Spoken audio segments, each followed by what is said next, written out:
কলকাতা হাইকোর্টে এসআইআর নিয়ে বৈঠক। হাইকোর্টের প্রধান বিচারপতি ও সিইও থাকবেন বৈঠকে। সুপ্রিম কোর্টের নির্দেশ দিয়েছিল এবং তারপরে এই বৈঠক। আরো একবার জানিয়ে রাখতে চাইব, কলকাতা হাইকোর্টে এসআইআর নিয়ে বৈঠক।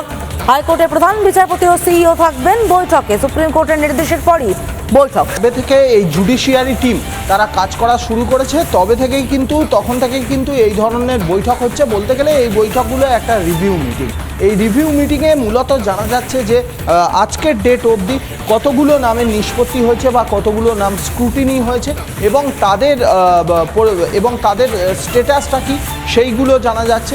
অন্যদিকে সিকিউরিটি মেজার্স, যেটা ইলেকশন কমিশন একদম প্রথম থেকে বলে আসছে যে সিকিউরিটি আরও বাড়াতে হবে এবং নিশ্চিদ্র নিরাপত্তা করতে হবে, সেই ব্যাপারে কতদূর এগিয়েছে রাজ্য পুলিশ এবং কেন্দ্রীয় বাহিনীর সঙ্গে রাজ্য পুলিশের সমন্বয় সাধন, সেটা আরও কতটা দৃঢ় হয়েছে সেই বিষয়গুলি নিয়ে অবশ্যই আলোচনা হবে। শুধু তাই নয়, মুখ্য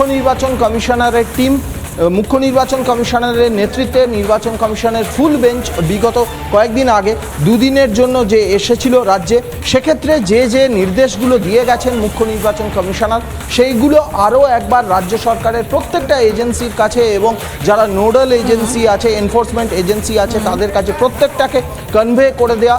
এই জন্যেই কিন্তু মিটিং। আজকের বৈঠক রয়েছে।